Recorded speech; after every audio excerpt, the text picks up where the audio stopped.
કર્ણાવતી નામના નગરનો રાજા કર્ણદેવ ખૂબ જ અહંકારી અને વિલાસિત હતો. તેના અભિમાન અને ભોગવિલાસનો કોઈ પાર ન હતો.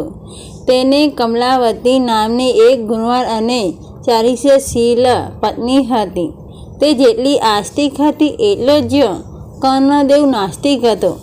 રાણી કમલાવતી કર્ણદેવને ઘણી વાર સમજાવતી કે અભિમાન સારી વસ્તુ નથી. ધર્મ કાર્યમાં પણ ધ્યાન આપવું જોઈએ. સુખ અને વૈભવ આજે છે, કાલે નથી. પરંતુ રાજા તો રાણીની આ સલાહ માનવાને બદલે ઉલટો વધુ ને વધુ બગડવા લાગ્યો. તે સુરા અને સુંદરીના મંદ અને કેફમાં મસ્ત રહેવા લાગ્યો. એક દિવસ નિરાશ રાણી મહેલના ઝરૂખામાં ઊભી હતી. ત્યારે એણે થોડે દૂર નદી કિનારે કેટલીક સ્ત્રીઓ ભેગી મળી કંઈક વાત કરતી જોઈ. તેને દાસીને બોલાવી અને સ્ત્રીઓ શું કરતી હતી તે જાણી લાવવા મોકલી. થોડી વારે દાસી પાછી આવી અને રાણીને કહ્યું, રાણીજી, એ સ્ત્રીઓ દશામાનું વ્રત કરે છે. રાણી આશ્ચર્ય પામી. તેને પૂછ્યું, એ વ્રત કેવી રીતે કરાય તે જાણી લાવીશ? હા, એમણે કહ્યું કે તમે સૂતરના 10 તાંતરા લઈ તેને કંકુથી રંગી લઈએ છીએ અને તેની 10 ગાંઠો વારીએ છીએ. વળી દશામાં માતાની માટીની મૂર્તિ બનાવી તેની પૂજા કરીએ છીએ. આ સાંભળી રાણીને પણ દશામાં વ્રત કરવાનું મન થયું. રાણીએ રાજાને વાત કરી. રાજાએ હાસી ઉડાવતા કહ્યું, રાણી, આ વ્રત ભદ્ર બધું ધતિંગ છે. આપણે શેની ખોટ છે? આપણે આ વ્રતની પૂરી કરવી છે. ધન દોલત, સુખ સમૃદ્ધિ, કીર્તિ, સાળબી, શાંતિ બધું જ આપણી પાસે છે. તો પછી તારે આ વ્રત કરવાની શી જરૂર? અને રાજાએ રાણીને દશામાનું વ્રત કરવાની શરત ના પાડી દીધી. રાણી ઉદાસ થઈને ત્યાંથી જતી રહી. પરંતુ માતા દશામાં પોતાનું આવું ઘોર અપમાન થયેલું જોઈ ક્રોધ થઈ ઉઠ્યા. તેમણે અભિમાની રાજાને પાઠ ભણાવવાનું નક્કી કર્યું. બીજા દિવસે સૂર્યોદય થતાં જ પડોશી દેશનો રાજા રક્ષા લઈ કર્ણાવતી ઉપર ચડી વાગ્યો. આ એકાએક આક્રમણથી કર્ણદેવ હેબતતાયી થઈ ગયો અને લડાઈમાં હારી ગયો. પડોશી રાજાએ તેનું રાજપાટ ઝૂંટવી દીધું. જીવ બચાવવા રાજા, રાણી અને 2 કુંવરો લઈ નાસી ગયો. રસ્તામાં રાણીએ કહ્યું, તમે મને દશામાં વ્રત કરવાની મનાઈ કરેલી ને, તેથી માતાજીનો ક્રોધ તમારા ઉપર ઉઠ્યો છે. રાજાએ આ સાંભળી રાણીને મારી. આમ ભૂખ, તરસ, થાક અને ત્રાસ વેઠતા રાજા, રાણી અને બંને કુંવરો એક વાડીમાં પહોંચ્યા. ત્યાં થાક ઉતારવા બેઠા. ત્યાં એકાએક વાડીના બધા ફૂલ ઝાડ કરમાઈ ગયા. રાજા, રાણી અને બંને કુંવરો આ જોઈ હબત થઈ ગયા હતા. ત્યાં માળી આવી ચડ્યો. તેણે પણ આ દ્રશ્ય જોયું અને વિચારવા લાગ્યો કે માનો કે ન માનો, આ પણ કોઈ લોકો જરૂર અકર્મી લાગે છે. નહીતર હરીભરી લીલોતરી આ રીતે ક્ષણમાં સૂકી ભસ્મ ના થઈ જાય. તેમણે હતધૂત થઈ કાઢી મૂક્યા. રાજા, રાણી અને બંને કુંવરો નિરાશવદ ત્યાંથી આગળ ચાલવા લાગ્યા. થોડી દૂર ગયા પછી એક વાવ આવી. વાવ જોઈ બધાને પાણી પીવાનું મન થયું. કુંવરો તો ઝડપથી ચાલતા વાવના પગથિયા ઉતારવા લાગ્યા. પરંતુ વાવમાં ગયા તો બંને કુંવરો અદૃશ્ય થઈ ગયા. રાજા, રાણી અને બંને કામું કલ્પાત કરી ઉઠ્યા. રાજાને હવે મનોમન પસ્તાવો થવા લાગ્યો કે જરૂર દશામાના ક્રોધનો જ તે શિકાર બન્યો છે. પહેલાં રાજ ગયું અને હવે બંને કુંવરો ગયા. રાજાએ રાણીને કહ્યું, રાણી, રડીશ નહીં. જેને કુંવરો આપ્યા તેને જ કુંવરો પાછા લઈ લીધા છે. રાજા, રાણી આગળ ચાલતા ચાલતા તેઓ એક ગામના પાદરે પહોંચ્યા. રાજા આનંદિત થઈ ઉઠ્યા અને કહેવા લાગ્યા, રાણી, આ તો મારી બહેનનું ગામ. ચાલ મારી બહેનને મળવા જઈએ. રાજાએ એક માણસને બોલાવી પોતાના આગમનનો સંદેશો આપવા બહેનને ત્યાં મોકલ્યો. બહેનને પોતાના ભાઈ અને પિતરના ઘડામાં સુખડી ભરીને મોકલવી. એ ઘડામાં એક સોનાનું સાંકળું પણ મૂક્યું. રાજાએ ઘડામાં જોઈ તો સુખડીની જગ્યાએ કોલસા અને સાંકળાની જગ્યાએ ફૂફાડા મારતો કાળો નાગ. આ જોઈ રાજા ક્રોધથી રાતો પીળો થઈ ગયો અને તેના માન્યામાં ન આવ્યું કે તેની સગી બેને ઘડામાં તેના માટે સાપ મોકલ્યો હતો, પરંતુ તે હકીકત હતી. રાજા માથું પકડી વિચાર કરવા લાગ્યા તો તેણે સમજાયું કે આ બધું દશામાના ક્રોધનું પરિણામ છે. આથી તેને ઘડાના ભોંયમાં જ દાટી દીધો. રાજા રાણી આગળ વધ્યા. ચાલતા ચાલતા એક નદી આવી. નદી કિનારે ચીભડાની વાડી હતી. રાણીને ખૂબ ભૂખ લાગી હતી. તેણે રખિયાવારને એક જીબડું આપવા કહ્યું. રખિયાવારે રાણી ઉપર દયા આવી. તેને રાણીને એક જીબડું આપ્યું.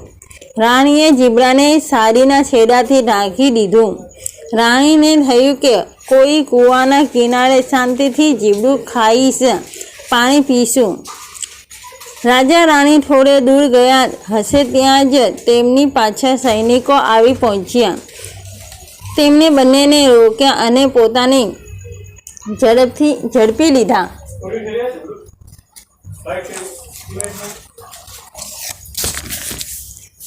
તેમણે રાણીની સાડીના છેડામાં ઢાંકેલું નાસી ગયેલા રાજાનું માથું સંતાડેલું મળ્યું. માં દશામાના ક્રોધને લીધે રખેવારે આપેલું જીબડું રાજકુંવરનું માથું બની ગયું હતું. સૈનિકો ક્રોધે ભરાયા અને તેમણે દોરેથી બાંધી દીધા. રાજાની સામે ગયા.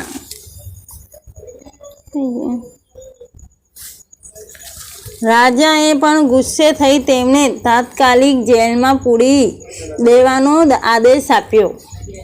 જેલમાં બેઠા બેઠા રાજા રાણી આ ઘટના ઉપર વિચારવા લાગ્યા. તેમને ખાતરી થઈ કે જે કંઈ બનાવો બની રહ્યા છે તે બધા દશામાના ક્રોધને લીધે જ બની રહ્યા હતા. તેથી એ કેન પ્રકારે દશામાના ક્રોધને તો શાંત કરવો જ પડશે. આથી દશામાને રીઝવવા રાણીએ તેમની તપસ્યા શરૂ કરી. 10 દિવસ સુધી રાજા રાણીએ માના નામના જાપ કર્યા અને નકોરડા ઉપવાસ કરી માનસિક સેવા કરી હતી. પોતે કરેલી ભૂલોને ક્ષમા કરવા માની યાચના કરી. રાજા રાણીની હાર્દિક ભક્તિ જોઈ માં દશામાં એમની ઉપર પ્રસન્ન થયા અને એમને સપનામાં દર્શન દીધા અને આશ્વાસન આપ્યું કે ચિંતા કરશો નહીં, સૌ સારાવાના થશે. બીજે દિવસે શત્રુ રાજાને સપનામાં આવી દશામાએ કહ્યું, હે રાજા, તે નિર્દોષ પતિ પત્નીને વગર વિચારે જેલમાં પૂર્યા છે. તેથી કાલે સવારે તું તેમને છોડી મૂકજે, નહીંતર તારો સર્વનાશ થશે. અને હા, તારો કુંવર રિસાઈને જતો રહ્યો છે, તે હજુ જીવિત છે. તે સવારે ત્યાં આવી જશે. સવારે કુંવર સેમ આવ્યો પાછો. શત્રુ રાજા રાણીને જેલમાંથી છોડી મૂક્યા. રાજા રાણી દશામાતાનો આભાર માનવા અને ગુણગાન ગાતા ગાતા ત્યાંથી આગળ ચાલ્યા અને બહેનને ગામ આવી પહોંચ્યા. રાજાને પેલો જમીનમાં દાટેલો ઘડો યાદ આવ્યો. તેમણે જમીન ઘડો બહાર કાઢ્યો અને અંદર જોયું ત્યાં તો તેમાં સુખરી અને સોનાનું સાંકળું હતું. બહેનને પણ ભાઈના આગમનની ખબર પડી તો ભાઈ ભાભીને લેવા સામે આવી. થોડે દિવસ પોતાને ત્યાં રાખી બહેનીએ આગતા સ્વાગતા કરી. પછી રાજા રાણીએ બહેનની વિદાય લીધી અને આગળ ચાલ્યા. તેઓ પેલી વાવ પાસે આવી પહોંચ્યા જ્યાં એમના બંને કુંવરો અદૃશ્ય થઈ ગયા હતા.